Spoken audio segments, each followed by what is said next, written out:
The dissolving process, it looks actually like a physical equilibrium. So the dissolving equilibrium, it is process where the ions, when they start with a solid, the solid ionic compound is made of ions and packed together. Each cation is surrounded by the anions, and vice versa. The anions surrounded by the cations is hold together by the Coulombic force. And so the dissolving process is where the water molecule will come to the ionic solid crystals. And the water molecule being the polar molecule, the oxygen of the water molecule attract the cations. And the hydrogen of the water molecule attract the anions, the negative charge. And it is a dynamic process. And as the water molecule comes, and they will take those ions, both cations, anions, away, and it mixed with the main part of the solution. At the same time, the ionic solid surface, it attracts the ions of the charge. So when the surface cations attract the dissolved anions, these anions can come back, recombine with the cation, and that will it is a process forming the crystals. We call it crystallization. And same with the anions. The dissolved anions can be attracted by the anions in the solid and come back. And the process of cations dissipate, been dispersed, been taken away by the water molecules. It is dissolving. Whereas the dissolved ions attracted by the ion on the solid, rejoin back to the crystals, the solid, it is we call crystallizing. So this equilibrium is almost like a physical change because the ions did not really change. But there's actually the chemical factor in this process. It is where when the ions in the solid, there will be strong attraction between the cations and anions. And that is what we call ionic bonding. So the crystallization, it is process where the ionic bond is being rebuilt, it's been resumed, restored. Dissolving, on the other hand, it is a process where the ionic bonding between the cation and anions has been disrupted. And this is the disrupted replaced by the ion dipole interaction. It is the interaction between the ions and the dipole moment of water molecule, the solvent. So this process is a reversible dynamic. And actually, even the compound, we think they are very soluble, it can still reach equilibrium. That's the moment when they become saturated. The insoluble ionic compound, it is actually have a very, very low degree of dissolution occurring. It is just the amount of ions dispersed into the solution is very, very small. And so that's the insoluble compound. It's actually not a 100%. The dissolving equilibrium is just like a chemical reaction. And chemical reactions, as we know, are reversible. There's a forward reaction, there's also a reverse reaction.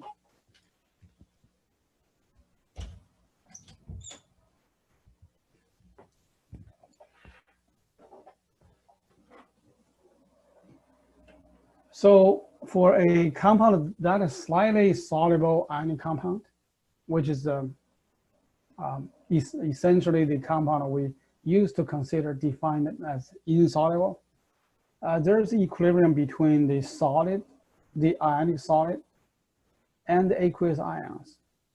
So for example, the lead-2 fluoride start with solid, put into the DI water. Very, very small percent of the ions become solvated. join the aqueous phase. And same as the fluoride ion. And for this dissolving process, if we treated the equilibrium, then we can also find the quotient. The quotient for this process, we call this Qsp. Sp is for solubility product. Solubility product basically means the concentration coming from dissolving the ionic compound. Those concentrations multiply to each other in a certain format. That's what we call the product. It's the product word borrowed from the mathematical term, means multiplication. And so for this equilibrium, based on the format, we write down the quotient. That will be the product lead concentration times square of the fluoride concentration divided by the solid. As we learned before, the solid concentration or molarity of the solid is constant, as we learned from the equilibrium chapter. When we deal with the pure liquid or solid, concentration of the pure liquid solid will be treated as one because they are constant. And so that quotient for the ion product quotient, it is the it's just product divided by 1, which is the concentration of the solid. The QC comes from the previous definition. But here we don't really use the QC. So for any slightly soluble ionic compound, MP, XQ, the P and Q subscript means how many of the ions in the formula. And then that dissolving in aqueous solution should look like this. Those subscript become the coefficient of those ions. And likewise for the Q. Q is a subscript, meaning how many anions, and that should become coefficient. And so that quotient, based on this dissolving, it should become the molarity, the cation M, raised to the power of P, and times the molarity of the anion, times the coefficient, raised to the power of the coefficient Q. So that's the generic expression for the ion,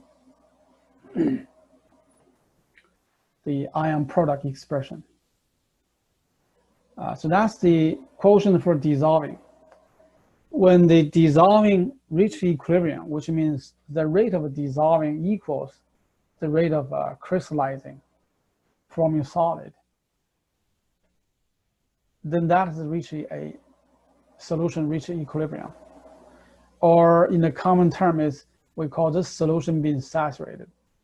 The solution cannot dissolve any more solute. So when that happens, the quotient equals K.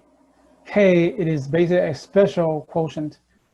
It is used the concentration of the ions at the equilibrium, and use the same equation to calculate, same equation as quotient to calculate.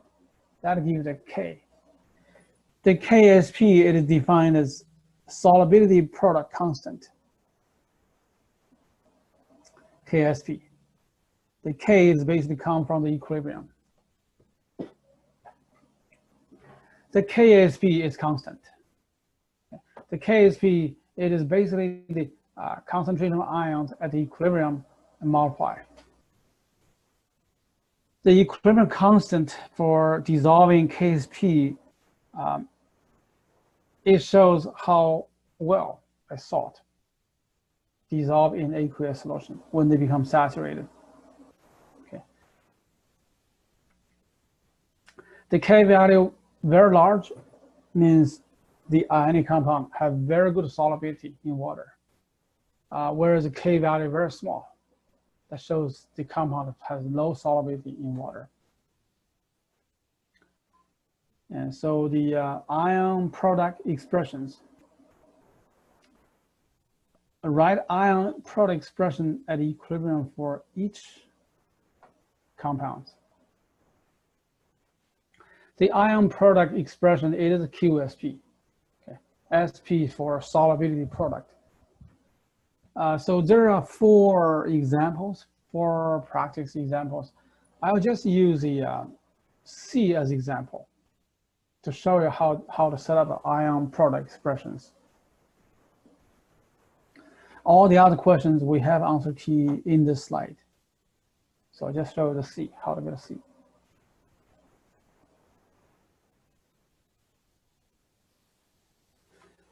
So basically, we're supposed to write the expression as, okay, the expression as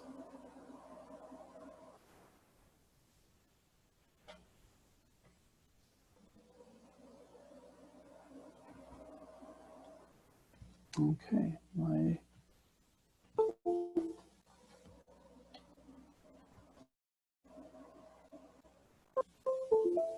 so for the ionic compound, if we have like this,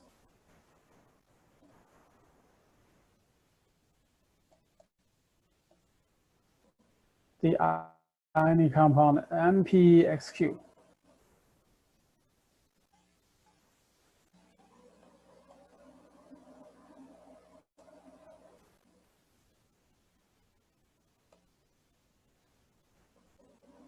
So let's say this is generic dissociation, dissolving of the ionic compound in aqueous solutions. And then we have a general equation on the other slide. Just rewrite that equation.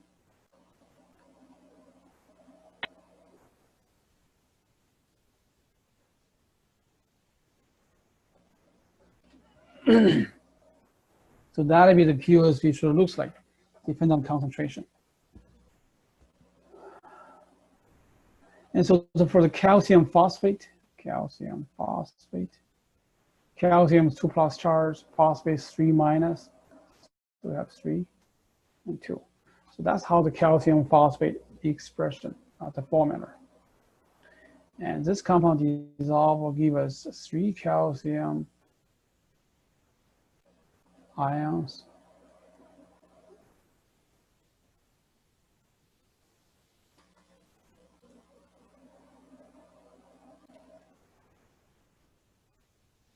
There's quite a bit of lagging on the display. And so this is how the calcium phosphate dissolve in water. As we know, the calcium phosphate should be insoluble in water. As a matter of fact, calcium phosphate, it does dissociate into ions in aqueous solutions. It's just the concentration of ions from the dissociation very small. It does dissolve.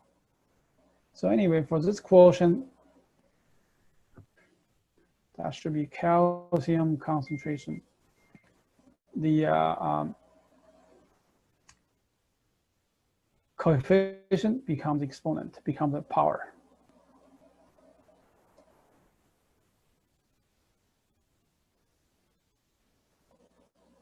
And with phosphate, put 2. So that's basically the ion product expression for calcium phosphate. And so the other questions, A, B, and D. Magnesium carbonate, the ion ratio in the compound is 1:1. Iron 2 hydroxide, the ratio between iron 2 ion and hydroxide is 1:2 ratio. And the last one, aluminum hydroxide, is 1 aluminum ion corresponding to 3 hydroxide ions. So each one, the ion ratio is different. The expression will vary, but will all be different. So that's ion product expressions. And we have answer key for those. It all depends on how you write the equation. And so here's some examples. The solubility product constant, Ksp, it is constant. at the 25 degrees Celsius. By the way, most Ksp will increase as temperature increase because most ionic compound solubility will increase at a higher temperature. So as the solubility increase, the ion concentration will increase correspondingly. And so the Ksp also increase. But here's the value at room temperature. And you can see the room temperature, some compound have very small Ksp. So for example, this is very small. This is very small. And some others, it's in the middle. It's a medium level. These are medium level. And some is fairly high. So when you see the 10 to the negative 6, that is one of the higher Ksp value. It shows better solubility. Some compounds are very soluble, and their Ksp is more than 1. And so, for example, the sodium chloride. Sodium chloride, the molarity is around 5m when the solution becomes saturated. The molarity is about 5. So the Ksp for sodium fluoride, it is these two concentrations simply multiplied because 1-to-1 ratio. So the Ksp is around 20 to 30, around 20 to 30. So it all depends. But generally speaking, the smaller Ksp means lower solubility, and higher Ksp means high solubility.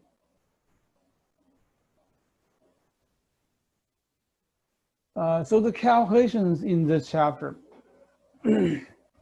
this chapter, the concept, just like previous chapters, and not so much just wordy, tricky concepts, but instead we have an abundance of calculations, just like previous chapters.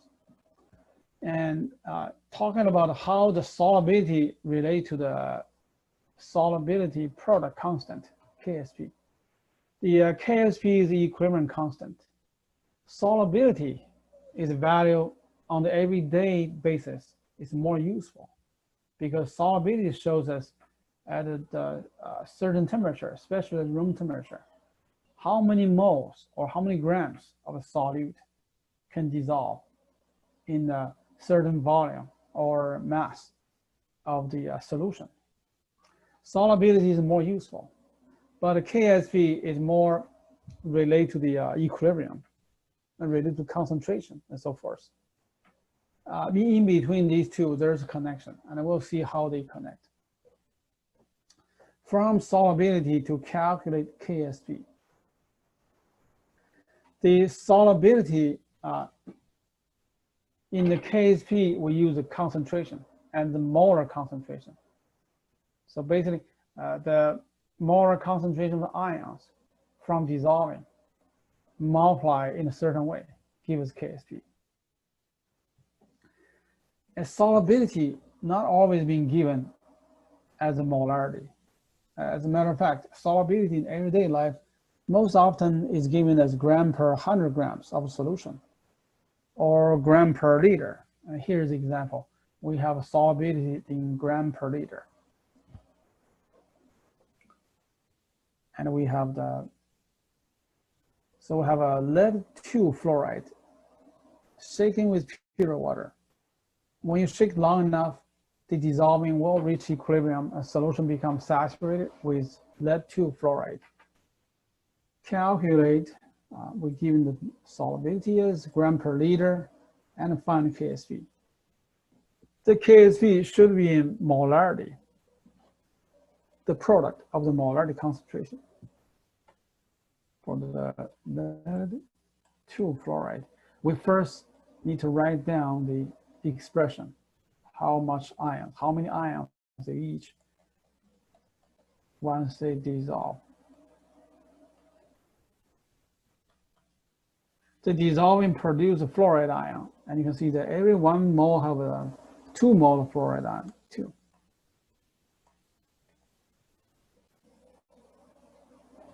And so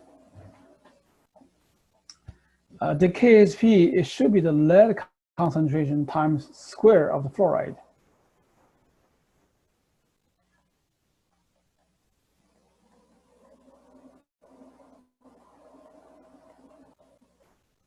So if we know the lead concentration and fluoride, then we should be able to calculate the Ksp. But what we have is the lead-2 fluoride have a concentration gram per liter. We need to find the concentration of ions from the solubility in gram per liter. And these are concentration in mole per liter. So you can find a gram per liter. If you find those from the gram per liter, then we can solve the problem. And so for this process,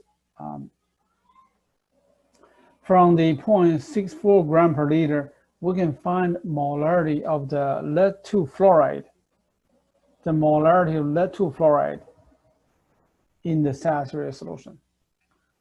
But how the lead-2 fluoride relate to the these two ion concentration? Relate to these two ion concentration, the better way is use ice table. So even though in this chapter, oftentimes the question seemingly you can solve without using ice table can be still make the understanding very black and white, very clear. So this compound dissolving water, we can write down ice table based on the dissolving.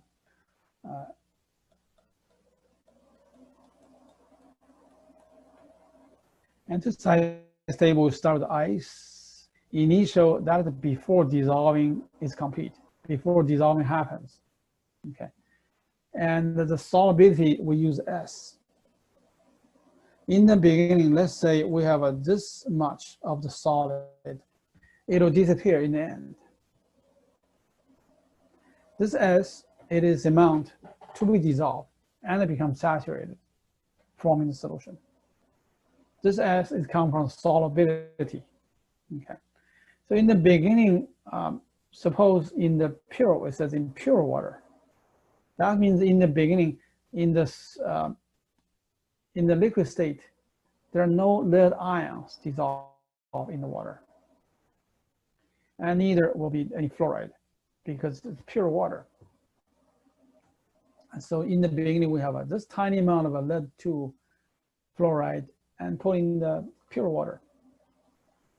Once dissolved, this amount of solid, it will completely disappear because dissolve into the solution.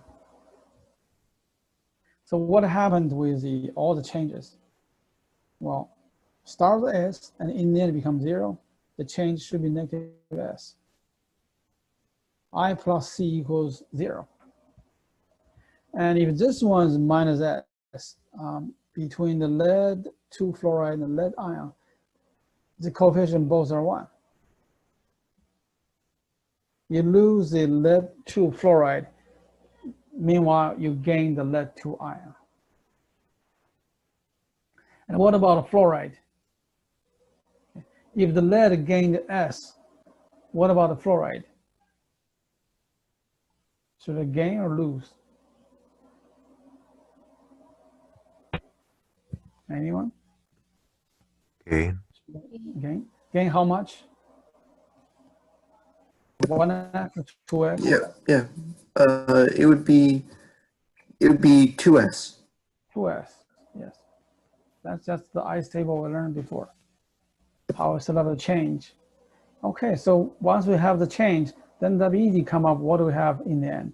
The lead ion will be S in the end, the equilibrium. And the fluoride is 2s.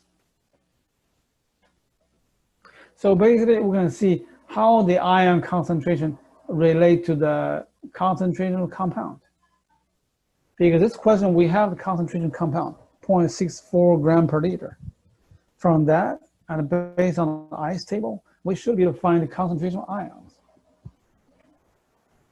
So that's how we use the ice table. From the concentration of the compound, you get the concentration of ions. Okay, so then we can continue solving. And what is S? S is the one that is to be dissolved, which which is 0.64 gram per liter.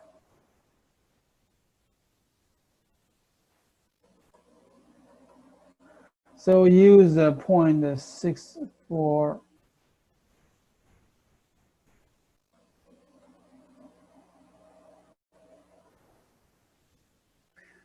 The given concentration is gram per liter, but to convert to molarity, we need to use the molar mass. So basically, divided by molar mass. I think you meant PbF2, not Cl2. Which one? PbCl2? Yeah. What is the question?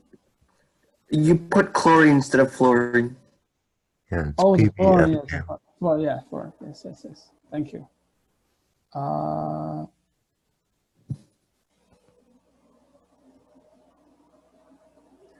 Yeah, it should be a fluorine. Yeah.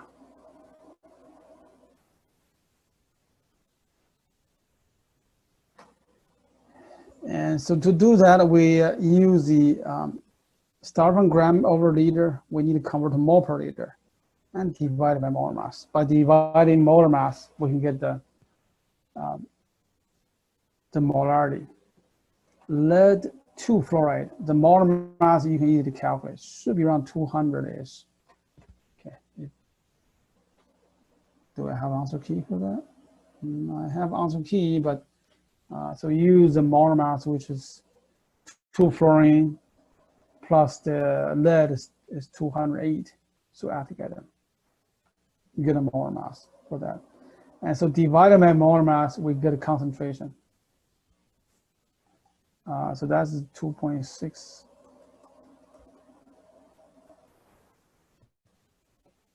That's the concentration of lead 2 fluoride, which is S. This is S. It is part solid. Is the mole? Okay, it is part of the solid that to be dissolved. And so based on this, we can find the lead concentration, lead ion concentration. Lead concentration should equal lead 2 fluoride concentrations, equal that. So that also.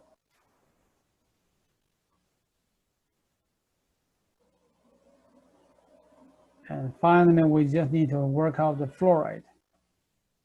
The fluoride concentration is twice as much as the lead 2 fluoride. So this number, S, times 2.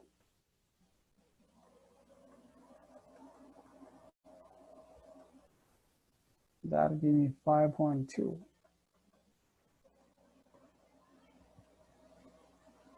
And then once you work out everything, you just put together, you find the Ksp. So the Ksp calculate based on this equation. Keep 2 sig fixed, and that should give you the final answer. So this question find the Ksp from the solubility in gram per liter. Some other questions, in reality, there's some ionic compound solubility in gram per 100 gram of solution or 100 gram of water.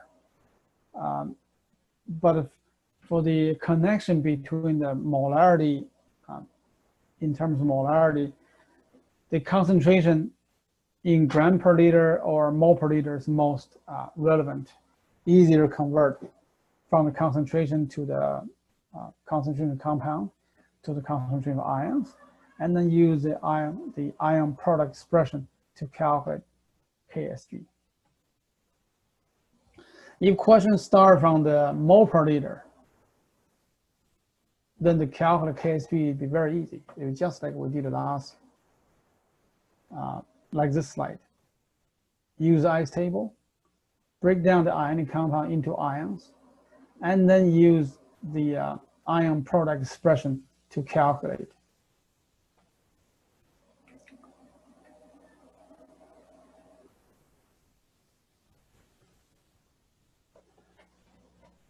Okay, what about we are to solve the solubility from the given Ksp. So keep in mind, Ksp is constant, just like any equilibrium constant, depends on only the temperature.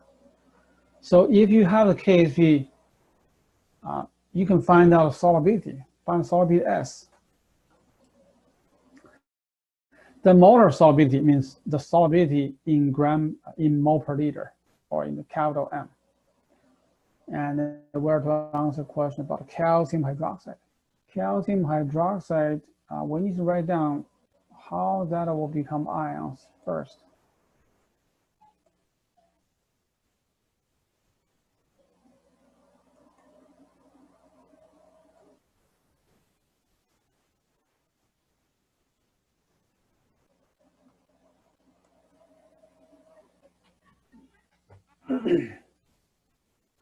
And with this compound, the dissolving, we write down the similar ice table as we did in the last question. And so the beginning, the initial solid calcium hydroxide, we use S. This S, it means solubility. It is how many mole per liter can dissolve in the water. Okay. And in the beginning, the solution have no calcium ions. Hydroxide ion concentration, it actually has a value. It should be 10 to negative 7 M. But again, just like in many questions in the titration and buffer questions, initial hydroxide will treat as 0 because it's very small compared to the concentration from the dissolving process. It's very small. So it's good approximation, just treat as 0. And then this is part to be dissolved. In the end, this will become 0 and this will become negative S. Okay, because this is a solid that will be dissolved, will disappear in the end as a solid, and it will completely become ions. So that's why the in the end it becomes 0. The change will be negative S. So since it's negative X, this will be positive S, positive 2S, just like the calcium fluoride. And you can see the we have calcium, the S, hydroxide 2S in the end. So once the calcium hydroxide is dissolved, there will be no calcium hydroxide solid left, 0, because it dissociates into ions. You have this much calcium ion and twice as much as the hydroxide ion. So the Ksp for this compound, it should be the calcium concentration S times the hydroxide concentration, which is 2S. Coefficient 2, so put a square. And if I simplify, that will give me 4S cubed. For calcium hydroxide, the Ksp and solubility product, molar solubility S, it is, we have this mathematical expression. So keep in mind, for different ionic compound, the relationship between the Ksp and solubility S is different. Okay, only for calcium hydroxide, we have this equation. And now the Ksp is given, question asks about molar solubility, which is S. You just need to solve this equation, solve the S. The Ksp is a 6.5 10 to the negative 6.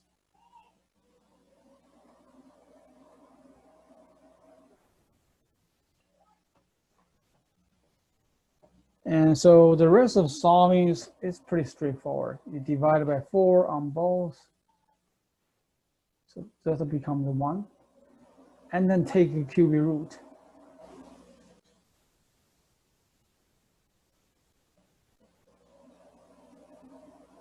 And you solve the S.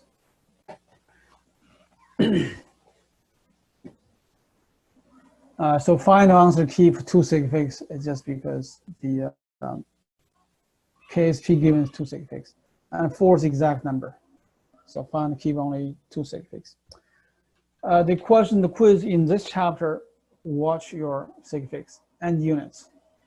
Okay, watch your sig fig and units. By solving this, we have a 2 sig figs answer, and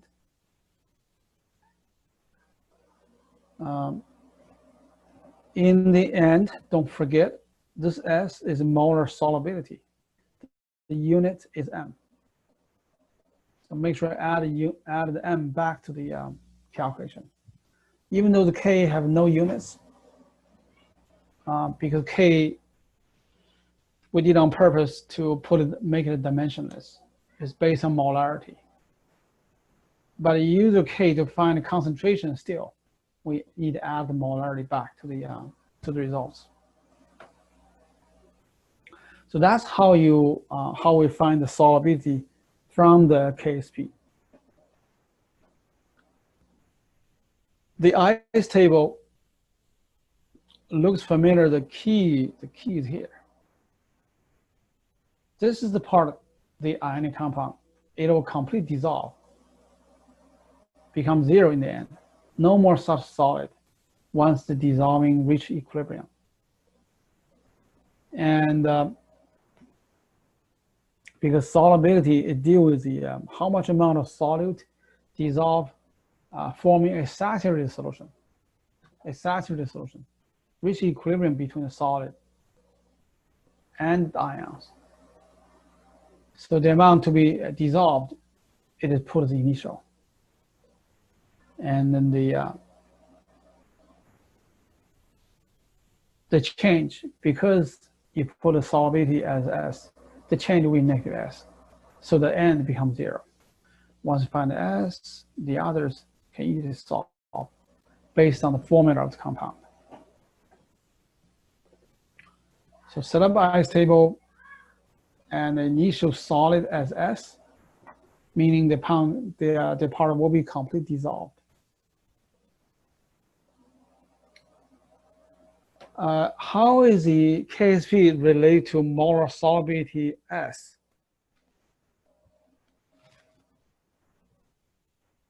So basically, you can see the concentration of ions. The concentration of ions, it depends on the formula of the ionic compound, which is the mole ratio. And you can see the concentration all relate to each other by a whole number ratio because subscript. That means in the end, the Ksp would have been related to the each ionic compound based on the formula. And this slide we have 4 to practice on. And again, I will demonstrate only one, and I will let you guys work out the others. Okay. The first one, A, magnesium carbonate. Magnesium 2+ charge, and carbonate is also 2-. The ratio between these two is a 1-to-1 ratio. That means the Ksp for the first compound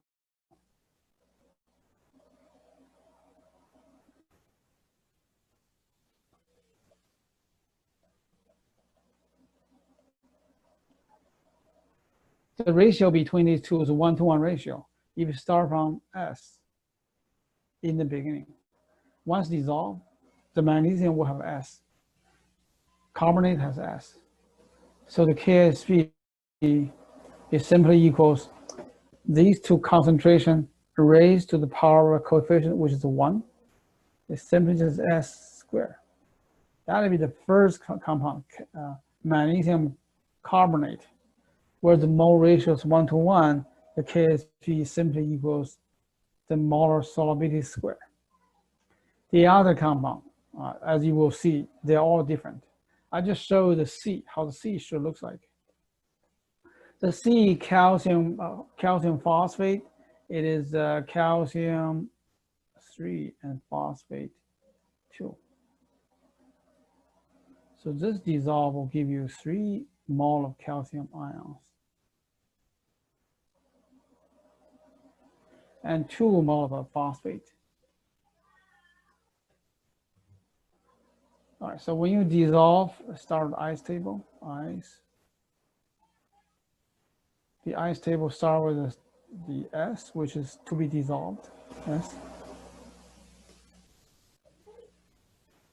And 0 and 0, change. Remember this, the solid, this much amount of solid will dissolve, completely disappear in the solution, become 0. That means the change will be negative S, is the part to be dissolved. If this is negative S, how much is calcium change? Can anyone tell me how much will be the calcium change?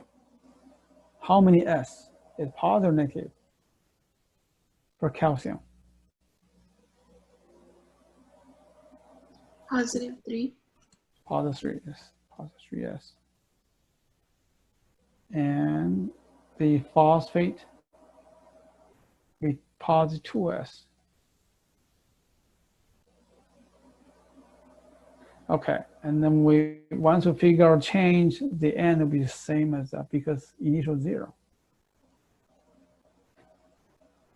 So that's the solubility equilibrium come from the calcium phosphate.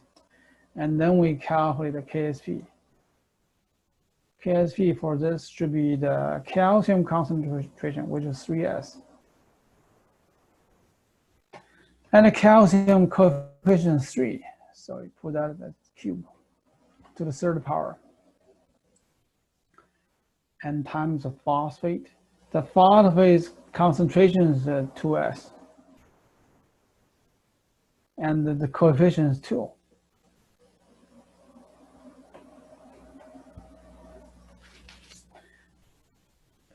So that becomes this. And then we isolate the variables with numbers. And so that becomes cube of 3 times cube of S. And here's the square of 2 times square of S.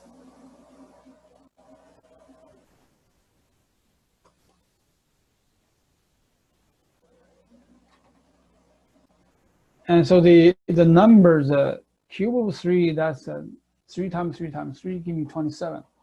And here's square of 2, which will give me 4. 27 times 4, 108.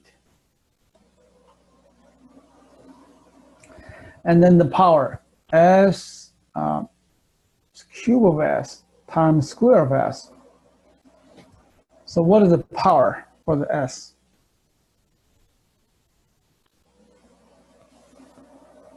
Five. 6 or 5? 5. 5. When you multiply the exponent together, so 5.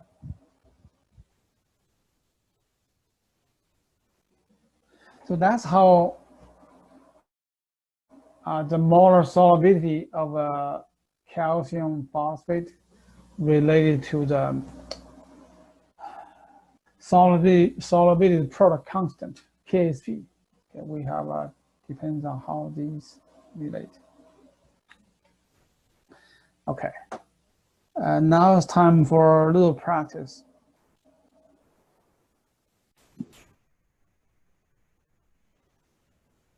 All right, so we have that.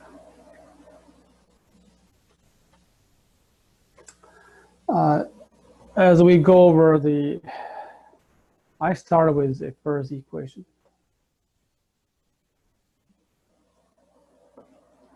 The first one to 1-to-1 ratio.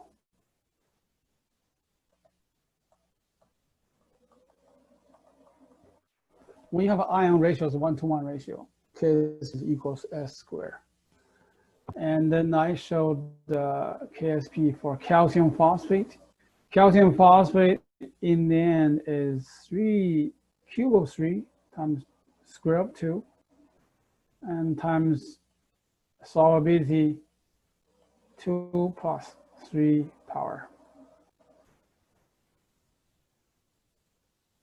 So that's when you have a 2-to-3 ratio.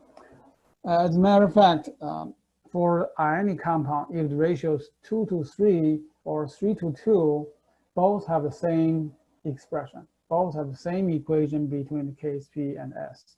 Okay, 2 to 3 or 3 to 2.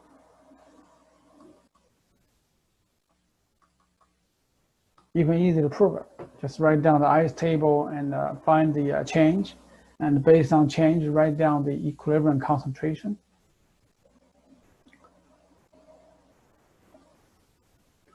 Okay, so those of you in the room 1 work on the iron 2 hydroxide. Iron 2 hydroxide ion ratio is 1 to 2.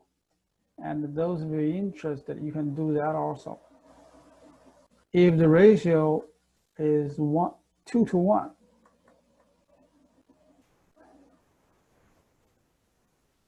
so either these two ratio, the Ksp equals square root of 2 and times, it's actually 1 plus 2. If you write down, and then the simplified answer, it is 4s cubed. And then the room 2 work on the ice table for aluminum hydroxide. The ratio is 1 to 3. For any compound, if the ratio is either 1 to 3 or 3 to 1, the Ksp, yeah, there's some kind of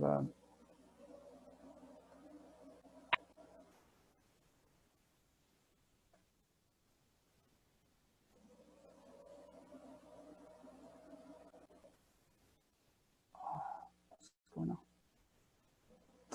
Oh no.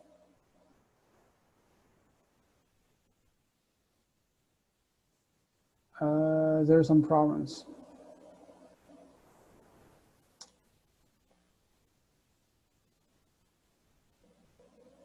I think because when I press on the key too hard.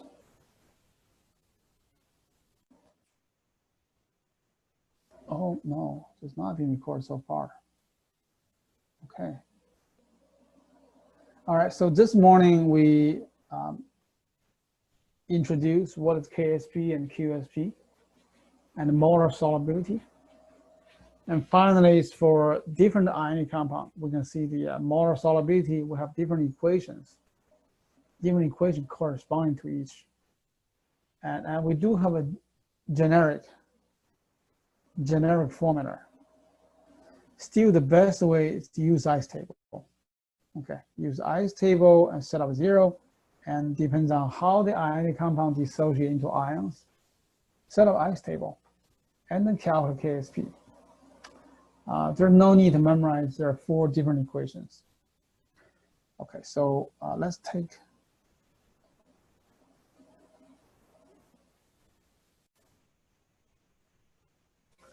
For this equilibrium, shift to right means the solid keep dissolving, become ions. So that's not saturated, it's unsaturated.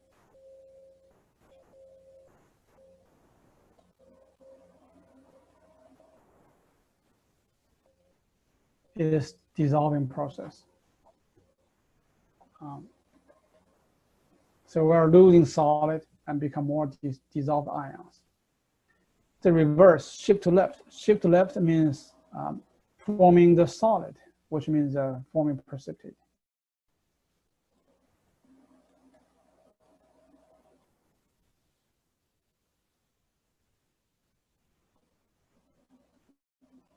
This is forming precipitate.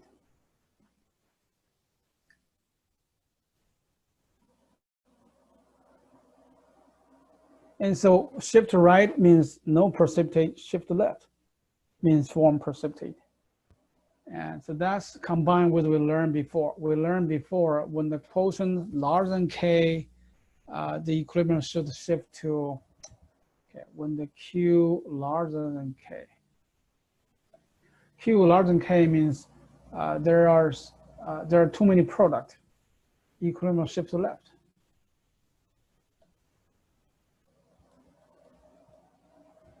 Equilibrium shift to left. That's what we learned in the equilibrium chapter. So the same principle applies to the dissolving process. Qsp equals Ksp means equilibrium is reached, no more dissolving, no more precipitation. But a Q larger than K, that's when the precipitation should form. Basically, when we have an ionic system, it's made of all different kind of ions. How do we know one particular precipitate will form or not?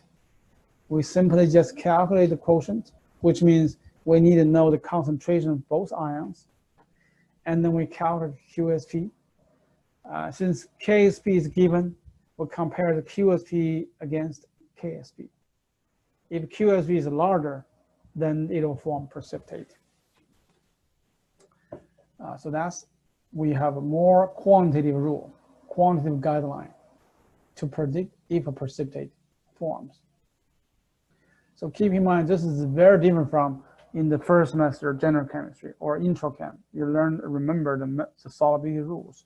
Here again, the solubility is actually based on the comparison between the Qsp and Ksp. So for example, you put 1 grain of salt in the water. Will this salt dissolve or not dissolve? How do you know? That depends. We know the salt will dissolve in pure water. But if the solution is already saturated, then one more piece of salt will not be dissolved. And another scenario is the silver and the chloride should form precipitate. But if the concentration of ions is very low, both silver or chloride, then the solution may not form because the solution is so diluted, it can still allow the ions stay diluted.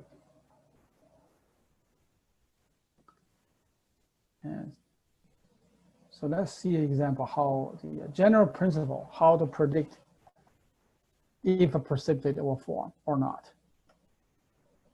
If we mix 2 solutions, which is very common practice in the lab, if we are prepare a precipitation reaction, or to isolate one compound as a precipitate, as a solid, and leave the other compound as a dissolved, we need to make a precipitate with some ions. So how do we know? The first, since we're going to use the Qsp compares Ksp, the comparison, to predict precipitate or not, we need to calculate concentration of ions. So to calculate concentration of ions, consider dilution. Since 2 different solutions will be mixed together, the ion concentration will decrease. Use the dilution equation to find out the actual ion concentration in the mixture. Okay, use the dilution equation, find out the concentration in the mixture. And M1 is given. V1 is the volume before you mixed. V2 is the final volume, which comes from combination of the 2 solutions. V2 is simply this combination of 2 solutions. And then we, based on the ion concentration, and also based on what is the intended precipitate formula. Based on the formula and the concentration, calculate the Qsp. Okay, as we can see, the formula plays a bigger role, a very large role in the calculations of the Qsp. The mole ratio, it affects how you calculate Qsp. Okay, and then finally, we compare the Qsp with the literature, the Ksp. And if the Q is larger, then we have precipitate. So that's basically the 3 steps. The dilution is a very important step, and also the formula. Okay, so let's see an example.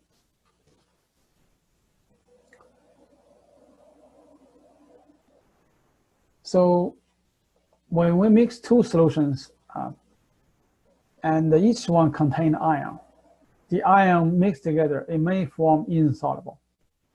And so here's the situation. we mix the calcium nitrate with sodium fluoride. The calcium fluoride is a low solubility compound. As you can see, the small Ksp value, very small. So it's low solubility. And we have these two solutions mixed together. Okay, so would it be precipitate? First thing, we need to find the calcium concentration and fluoride concentration in the mixture. Okay, so with this question, we have 0.10 liter of this solution. We add with 0.20 liter of that solution. The calcium concentration, okay, the calcium concentration. The calcium concentration in the mixture, we can use the dilution to find out. The calcium solution starts with a 0.100 liters, but after mixed together, you add a 0.200 liters, final volume 0.300. Okay, so that would be the V2. And we calculate calcium concentration in the mixture. We use the initial concentration calcium. Initial concentration calcium here, 1 mole of calcium nitrate give you 1 mole of calcium ion. So the calcium concentration initial, it is same as molarity, the whole compound, 0.30.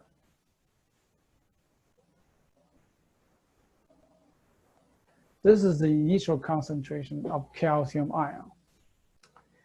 And that's M1 and times V1. V1 is the volume of calcium solution in the beginning, which is 0.100.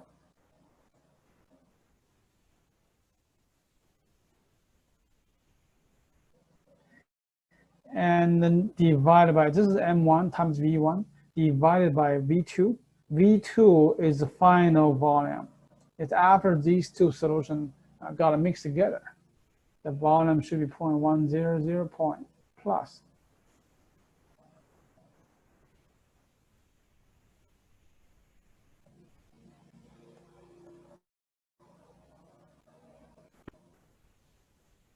Okay, so this is how it gets diluted in the mixture, how much calcium concentration.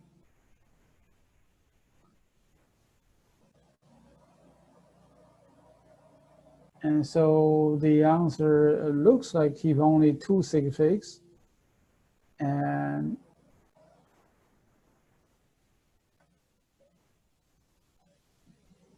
two 0.10 molar. This is the calcium concentration in the mixture after the two solutions mix together.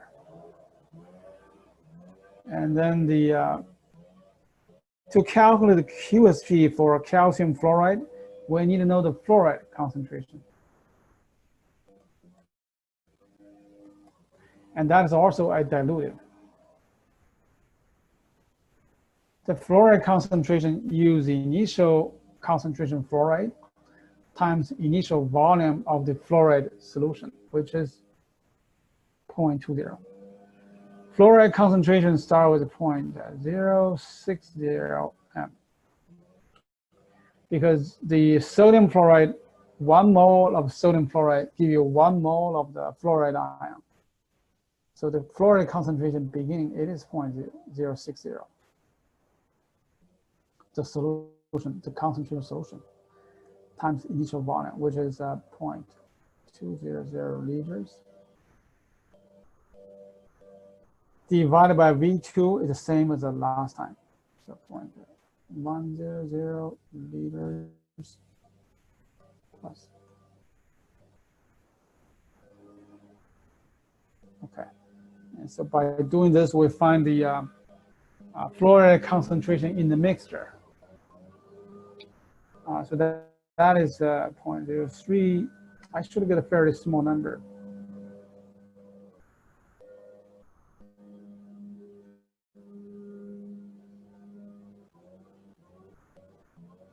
Keep 2 sig figs, and that should give me 0.0.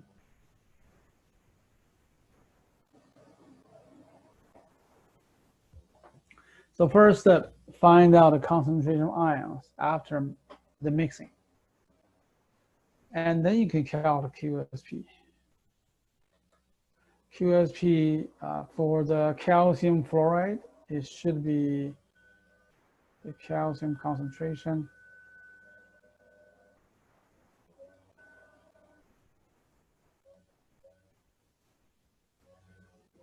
One mole of calcium fluoride, it gives you 2 moles of fluoride. So the fluoride concentration should become square. The law of mass action. This is in the equilibrium chapter. How the compound dissociate, the coefficient becomes the exponent. And so by doing this, now the rest is just a substitute with the actual number. Fluoride is 0.04 square. So you can find the Qsp. And so the Qsp, what we find is 1.6 10 to the negative 4, 2 sig figs. Oh, sorry, I missed 1 sig figs. I was talking and the molar kind of distracted me. Should be 2 sig figs. That's why I'm looking to find out answer. How come there's 2 sig figs? Yes, it should be 2 sig figs. Okay, so the concentration keep 2 sig figs. Your quotient keep 2 sig figs. So once you get the quotient and compare with K, and this quotient is much, much larger than K. So that means it should form precipitate.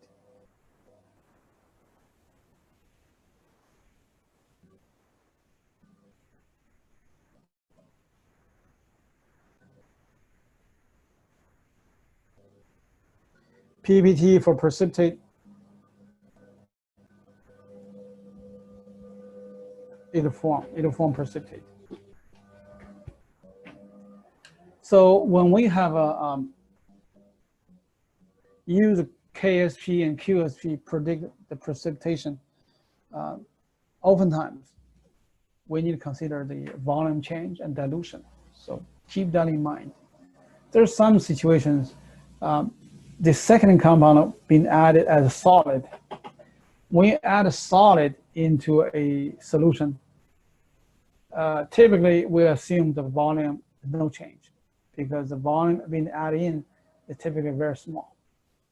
And so that's the case where the concentration of ions, the ions already aqueous, will not change. But otherwise we need to consider the volume change and the concentration change of both ions. And the dilution, this part of treatment, it is similar as we see in the lab. When we have 2 reagents mixed together and we study the rate law, like find out order with respect to all the reactant, we consider the concentration change after dilution. So that's basically similar to this.